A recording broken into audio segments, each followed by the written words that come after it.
Students, now we will read about humidity. Humidity is the high level of water vapors in the atmosphere. Humidity is the amount of water or moisture content of the air. The places near the coastal areas are humid. When the humidity is high, we feel uncomfortable because we do not sweat. High humidity leads to formation of clouds and eventually precipitation. Humidity is the amount of water or moisture content of the air. Humidity क्या होती है? ये होती है amount of water और moisture content of the air. जब air में moisture की मात्रा, वाटर वेपर्स की मात्रा बढ़ जाती है. जो एरिया कोस्टल एरियाज होते हैं, सी के आसपास के एरियाज होते हैं, वहाँ जो होते हैं वहाँ ह्यूमिडिटी ज़्यादा होती है. वो ह्यूमिड एरिया होता है क्योंकि वहाँ जो एयर का मॉइस्चर है बहुत ज़्यादा होता है. एयर में जो वाटर वेपर्स हैं उनकी मात्रा बहुत ज़्यादा होती है. When the humidity is high, जब ह्यूमिडिटी बहुत ज़्यादा बढ़ जाती है तब वी फील अनकम्फर्टेबल, तब हमें घुटन सी महसूस होती है. Because we do not sweat. High humidity leads to formation of clouds. जब ह्यूमिडिटी बहुत बढ़ जाती है तो फिर क्या हो जाता है? वो फॉर्मेशन देती है of clouds and eventually precipitation. फिर क्या हो जाता है? क्लाउड्स बन जाते हैं. Then precipitation form of water from atmosphere and in that one includes rain. Now we will read about wind patterns. Wind क्या होती है? Horizontal moving air is called wind. Winds affect the climate of place. Wind that blows from the sea brings sea rain to the coastal areas but gives a dry weather in the inland areas. Winds affect the climate of place. किसी भी जगह के climate को जो winds हैं वो भी affect करती हैं. जो हमारे सी से चलती हैं वो कहाँ बारिश लाती हैं? Rains to the coastal areas but give a dry weather in inland areas. और इनलैंड एरियाज में जो वेदर है वो फिर ड्राई हो जाता है. The monsoon winds that blow, जो मॉनसून विंड्स हैं कहाँ से चलती हैं? अरेबियन सी से towards the land brings rain. The winds that blow from the Thar desert, जो विंड थार डेजर्ट से चलती है ड्यूरिंग समर, गर्मियों के मौसम में, causes the temperature to rise, तब टेम्परेचर बढ़ जाता है in landlocked region like Delhi.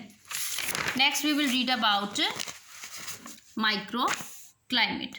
What is micro climate? Micro climate is a local set of atmosphere conditions that differs from those in the surrounding areas. Clear?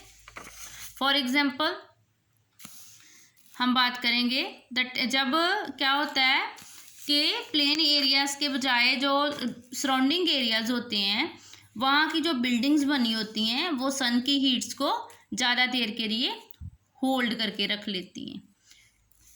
Next one we will read about climatic Jones.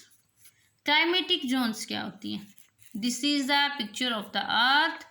These are the zones of the earth. There are 3 zones. Main zones are 3 zones. Torrid zone, temperate zone, frigid zone. In North Pole, similarly in South Pole. Torrid zone, temperate zone, frigid zone. Climatic zones are also called heat zones. इन्हें क्या कहा जाता है? Heat zones भी कहा जाता है. These are 3 distinct heat zones on the earth. Each of these zones receives different amount of sunlight. जो तीनों जोन्स है वहाँ डिफरेंट अमाउंट में जो सन की रोशनी है वो पड़ती है. 5 main latitude regions of the earth surface makes up geographical zones. They are as follows. साथ साथ आपने पिक्चर की तरफ भी देखना है. The north frigid zone, north of the Arctic circle. North frigid zone, north of the Arctic Circle. Next one is North Temperate Zone, between the Arctic Circle and the Tropic of Cancer. Between the Arctic Circle and Tropic of Cancer. Next one is Torrid Zone. Torrid Zone between the tropical areas. Torrid Zone जो equator के पास है, equator पे और equator के पास है. That is torrid zone between tropical areas. South temperate zone between Tropic of Capricorn and the Antarctic, south temperate zone, tropic of Capricorn and the Antarctic circle, south frigid zone, south of the Antarctic circle, south of the Antarctic circle. First one is frigid zone. Frigid zone, Antarctic circle, Arctic circle. This frigid zone. Clear? The area farthest from the equator receives the least amount of sunlight. जो area equator से बहुत दूर है वहाँ सूर्य की जो रोशनी है बहुत कम मात्रा में पड़ती है. एंड इज़ द कोल्डेस्ट, और वो एरिया बहुत ज़्यादा ठंडा होता है.